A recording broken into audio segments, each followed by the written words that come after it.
Imagine, if you will, you're encamped in a muddy trench. You've been there for months, fighting off a foreign invader trying to come and take away your independence. You may think and imagine yourself in Ukraine in the modern day of 2025. However, you'd be wrong. You're in Venice in the year 1849. Welcome to Crate 13. This is my third time recording this because I forgot to plug in my microphone both times. With the ever-growing presence of drone warfare on not only the battlefield, but also my Instagram feed when I wake up in first thing in the morning and check my phone and see a grown man turned into tomato paste, I figured it would be a good idea to try and go back and see where all of this began. As a child of the 2000s, my mind immediately went to GWOT, the global war on terrorism under President Obama. Watching Fox News with my parents, seeing these drone strike screens of little... I thought it would be around this time drone warfare became a thing, but no. I had to keep going back. First, I went back to the Gulf War. Figured it'd start there, but no, I went further. I was skeptical when I got to Vietnam, but no. My research took me back before the Second World War. About 100 years to be exact. The year is 1848, and revolution is ignited across Europe, all the way from Ireland to Wallachia, Dracula's homeland, which, that's a video for another day. Our story brings us to the Italian city-state of Venice. You see, at this point, Italy had not been a united nation since about the fall of the Western Roman Empire. Emperor Justinian of the Byzantines did try and bring Italy back into the fold, but that kind of fell apart when the whole plague of Justinian came about. Not a good time. But again, story for another day. At this point, Italy had been in a series of papal/merchant/city-states for, again, about 1100 years. So it had been a while since anyone had had the idea of being Italian. But again, our story takes place in one of these merchant cities. A city that you've heard of. A city by the name of Venice. Yes, this Venice. It's not just the pretty canals and dudes in fancy hats pushing along snooty American couples on their honeymoons. No. Venice was once the ultimate capitalist society. A dream of controlling not only sea trade, but European trade. Venice was the gateway into Europe. It's actually where we get the term quarantine from, because when Venice had to be quarantined for the Black Plague, they quarantined for 40 days. Quarren, or some form of quart, meaning 40. So, that's how we know what quarantine means. Or that's at least where it comes from. We know what it means because we came up with the definition. For a little over 1,000 years, Venice was the spot to be. That was until Europe's favorite genetic insult of a family came along, the Habsburgs, with the help of one, who's that? Napoleon Bonaparte. With Napoleon's shakeup of European politics in 1798, Venice and its independence was brought to an end. After exchanging hands between the Austrians, and then the French, and then the Austrians, then the French again, and then finally, with the Treaty of Vienna, lastly, with the Austrians, Venice was under firm control. And not any of these treaties of Venice.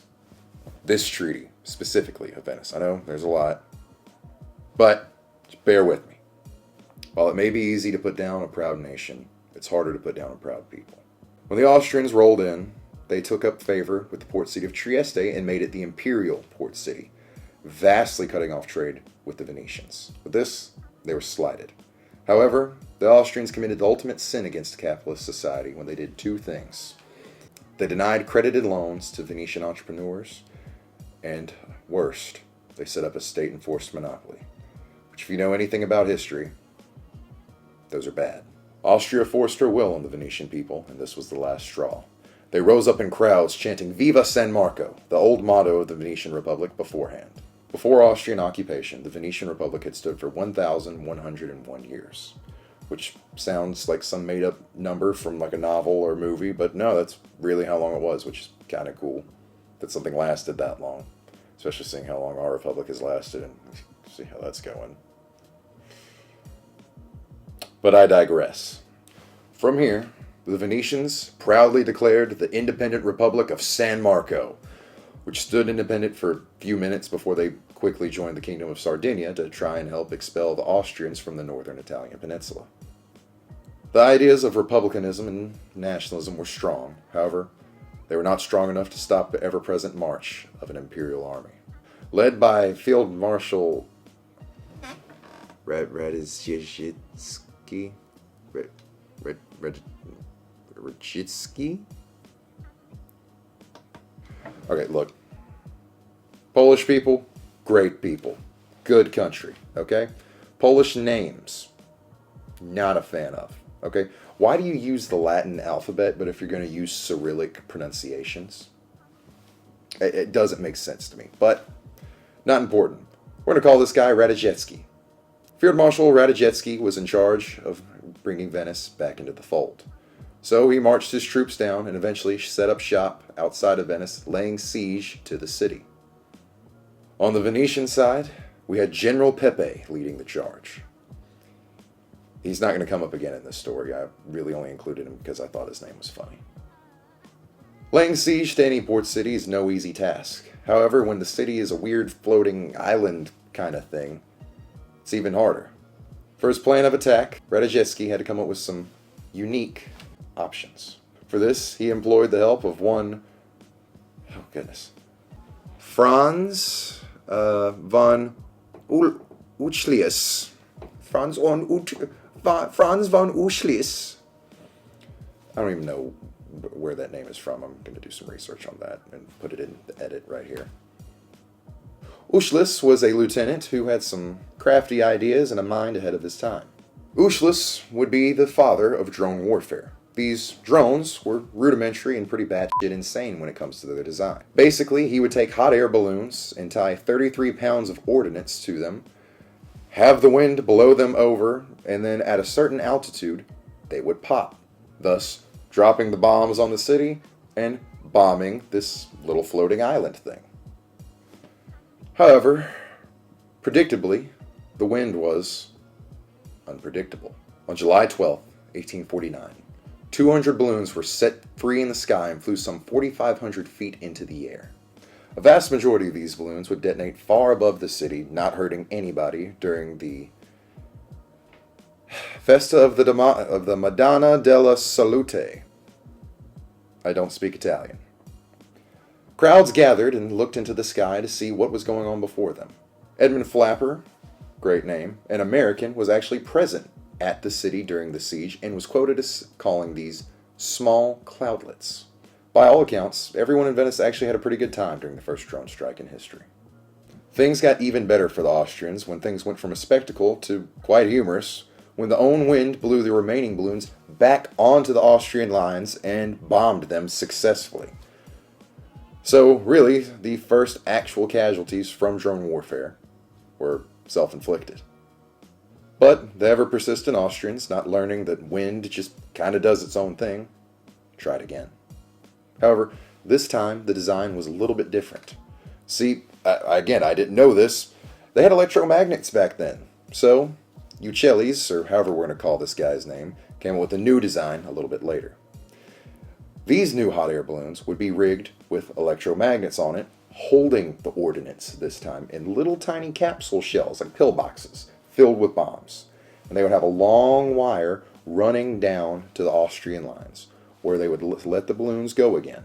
And they would sail over to Venice, wait for the balloons to be over, and then they would cut the wire, disengaging the electromagnet, and thus conducting a real drone strike. This time, a few actually hit on target, causing minimal damage and no casualties to the Venetians.